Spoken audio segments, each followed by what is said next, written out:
Hello सांग मैंने केमिति अच्छंती आशा करछि समस्ते बहुत भलरे थिबे।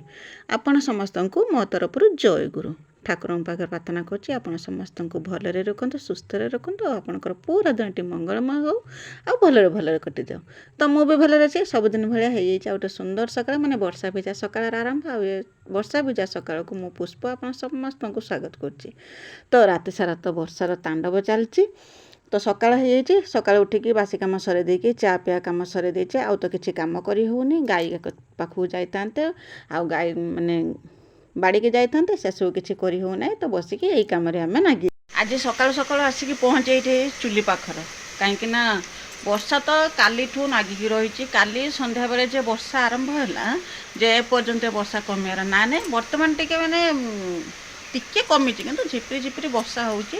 आ बाहर आम तो इनभर्टर खराब हो जेहेतु घर भीतर पूरा अंधार चार्ज लाइट आउ चार्ज ना से सकाल काम दाम सारिकी चुली गतिकी पलि आसी ये रोषे करमी कहीं घर भीतरटा पूरा अंधार एठिके तो पलि आसनी किंतु एठी जो पवनटा जो दूसरी एत जे धूआं होची माने बसिया पूरा मुस्किल हो पड़ी। जहाँ ये भजाटा बसई देती तरकारी करिया नहीं काटिकी रखी आ बाबा कही करना बाबा अटा चकटिकी रखी थे मु रुटी बनईदेमी आ वर्षा तार पूरा तांडव करुच्ची वर्षा तार माने कहते कम वर्षा हम कम वर्षा कि एत मात्रार जो वर्षा तार आगू हम कि न हम से कथा तो कहीहबनी वर्षा बोलिकी प्रबल वर्षा राति सारा वर्षा होची टिके कि टिके कमी ना एबे टिके माने जो तार मात्राटा कमी कि छिपा छिपा वर्षा चली माने बुंदा माने बंद ना माने वर्षार जो बुंदाटा बंद ना से रकम चली वर्षा।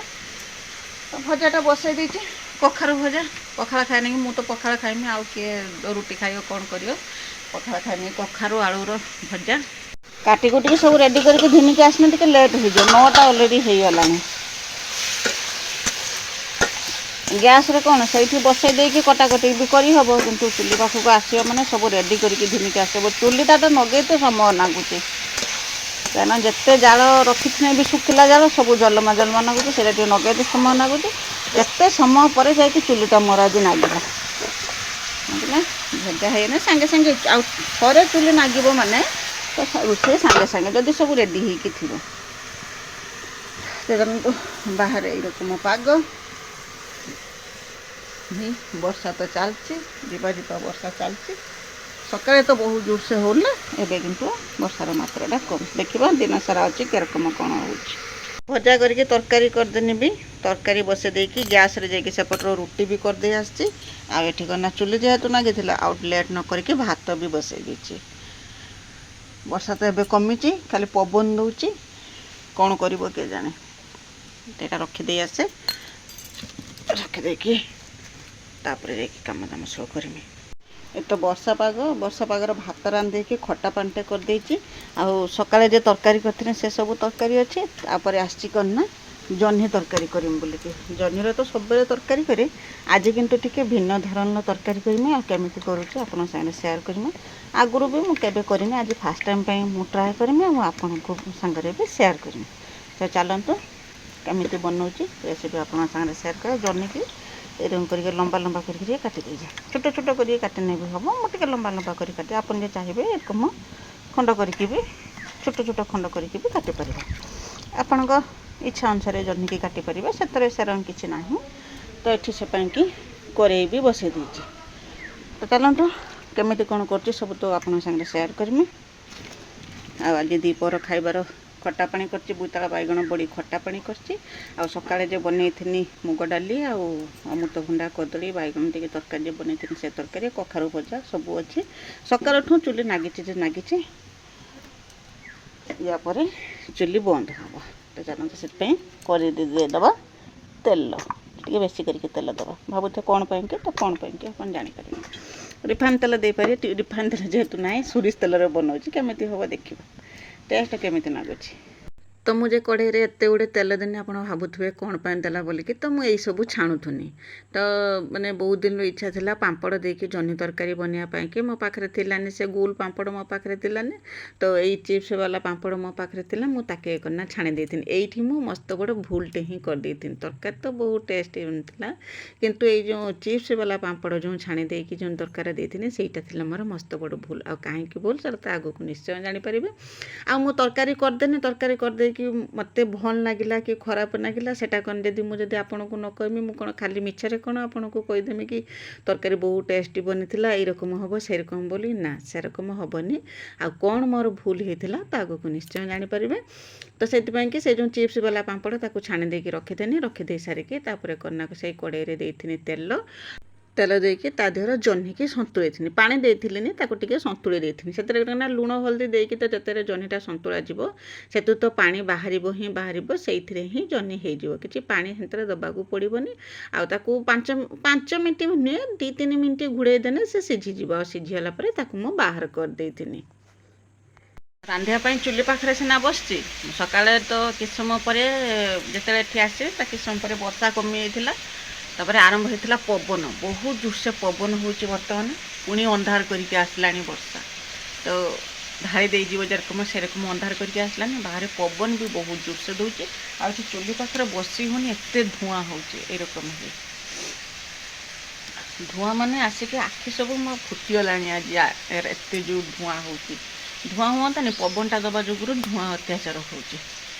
ତ ଯାହା ହଉ ତାପରେ ଜହ୍ନି ତ ମୋର ସିଝି ଯାଇଥିଲା ଜହ୍ନିକି ବାହାର କରିଦେଇଥିନି। ବାହାର କରିକି ତା ପାଇଁ କନା ମସଲା ମୁଁ ଗୋଟେ ବାଟିକି ରେଡ଼ି କରିକି ଧନିକି ଆସିଥିନି।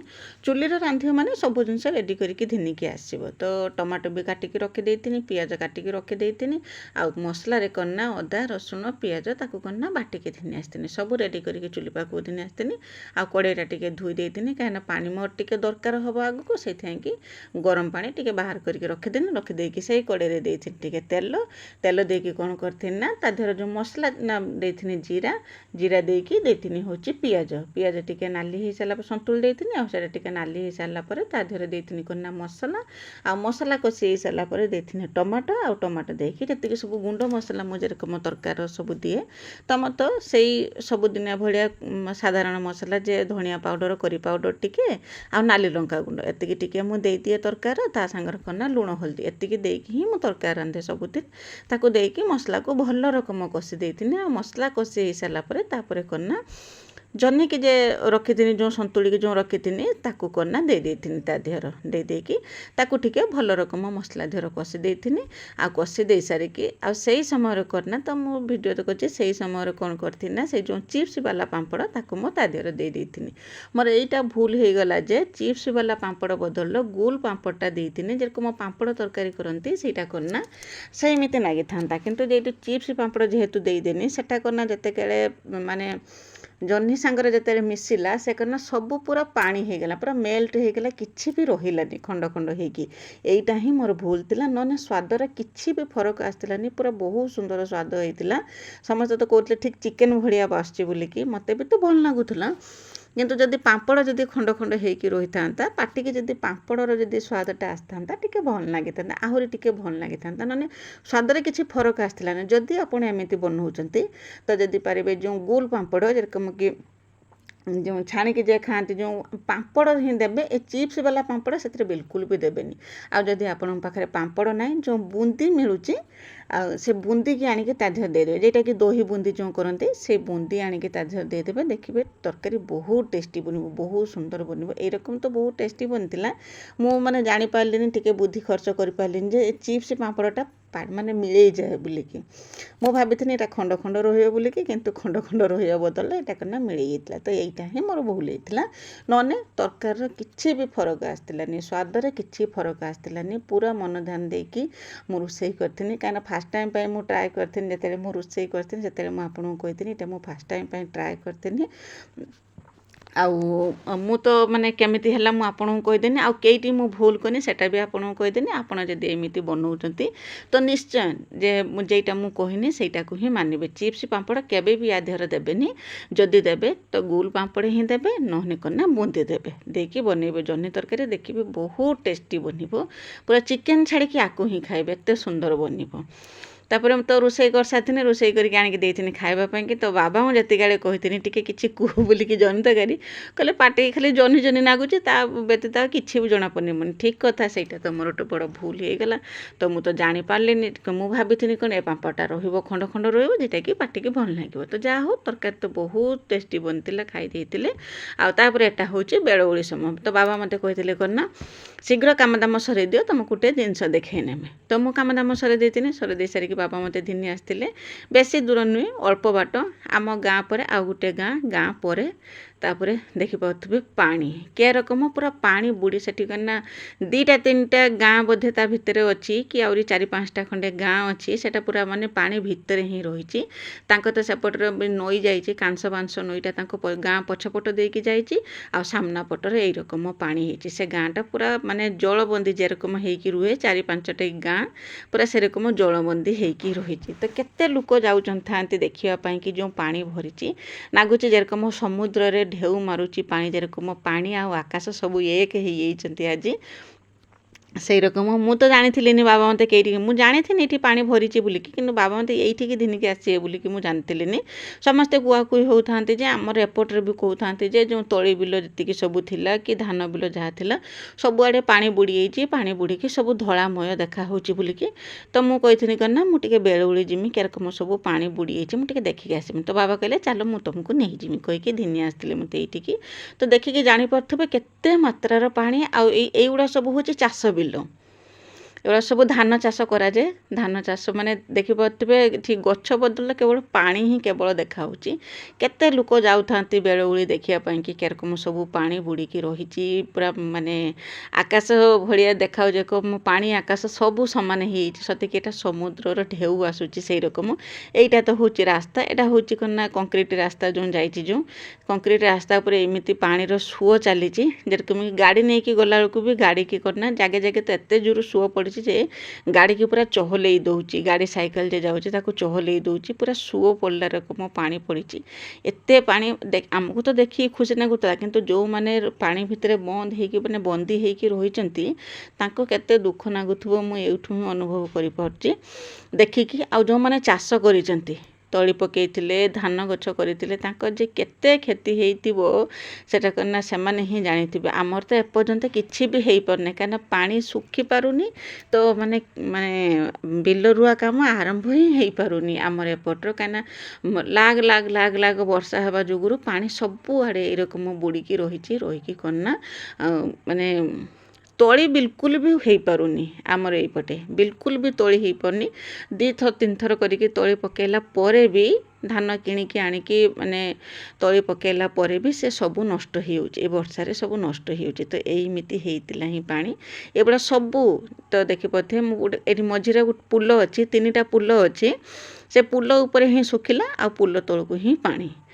ତ ସେ ପୁଲ ଉପରେ ଠିଆ ହେଇକି ଦେଖୁଥିଲି କେରକମ ପାଣି ହେଇଛି, ପୁରା ସୁଅ ଢେଉ ଖେଳୁଛି ଯେରକମ ରାସ୍ତା ଉପରେ। କେତେ ଲୋକ ତ ସବୁ ଯାଇକି ଦେଖୁଥିଲେ, ଭିଡ଼ିଓ କରୁଥିଲେ। ତ ସେଠି ରହିଥିଲେ, ବେଶୀ ସମୟ ରହିଥିଲେନି, କାହିଁକିନା ବର୍ଷା ପୁରା ଅନ୍ଧାର କରିକି ଆସୁଥିଲା। ଆମେ ସେ ଘର ପହଞ୍ଚିକି ସନ୍ଧ୍ୟା ଦେଉଛେ, ସେଇ ସମୟରେ ପୁଣି ହେଇଥିଲା ବର୍ଷା। ତେଣୁକରିକି ଆମେ ସାଙ୍ଗେ ସାଙ୍ଗେ ବର୍ଷାକୁ ଦେଖିକି ଆମେ ପଳେଇ ଆସିଥିଲେ। ଏକ ତ ପାଣିର ଯେଉଁ ଆସୁଛି ତ ଓଦା ହେଉଛେ, ପୁଣି ବର୍ଷା ହେଲେ ପୁଣି ଉପରେ ଦେହ ହାତ ସବୁ ଓଦା ହେଇଯିବ ବୋଲିକି ତ ସାଙ୍ଗେ ସାଙ୍ଗେ ଆମେ ପଳେଇ ଆସିଥିଲେ। ଲୋକ ବି ସବୁ ଆସ୍ତେ ଆସ୍ତେ ଫେରି ଆସୁଥିଲେ, କାହିଁକିନା ଯେଉଁମାନେ ବି ଛତା ନେଇଥିଲେ, ଚାଲିକି ଯାଉଥିଲେ କି ଗାଡ଼ିରେ ଆସୁଥିଲେ, ସେମାନେ ବି ସମସ୍ତେ ପଳେଇ ଆସୁଥିଲେ, କାହିଁକିନା ବର୍ଷା ପୁରା ଅନ୍ଧାର କରିକି ଆସିଥିଲା। ତ ଏମିତି ପାଣି ଦେଖିକି ଯେତେ ଖୁସି ଲାଗୁଥିଲା ସେତେ ଦୁଃଖ ବି ହେଉଥିଲା। କ'ଣ କରାଯିବ ଏ ପାଣି, ତ ପାଣି କଟିଲା ବେଳକୁ 2 ଦିନ ଖଣ୍ଡେ ସମୟ ଲାଗିଯିବ। ତ ଆସି ଘର ପାଖରେ ପହଞ୍ଚିଥିଲେ। ଘର ପାଖରେ ପହଞ୍ଚିଲା ପରେ ସେଇ ସବୁଦିନିଆ କାମ, ମାନେ ସନ୍ଧ୍ୟା ଦେଇଥିନି, କାମ ଦାମ ତ ସବୁ ସରେଇ ଦେଇଥିନି। ଆଉ ସନ୍ଧ୍ୟା ଦେଇ ସାରିଲା ପରେ ଏଇଟା ଭିଡ଼ିଓ। ତ ଛୁଆଙ୍କର ଖାତାର ଆବଶ୍ୟକ ଥିଲା, ସେଇଥିପାଇଁ କି ବାବା କାଗଜ କିଣିକି ଆଣିଥିଲେ। ବସିକିନା ସନ୍ଧ୍ୟାବେଳେ ତାଙ୍କ ପାଇଁକି ଖାତା ବନାଉଛେ, କାଗଜ ମୁଡ଼ିକି ତାଙ୍କ ପାଇଁକି ଖାତା ବନାଉଛେ, ଯେରକମ 4-5ଟା ଖାତା ହେଇଯିବ।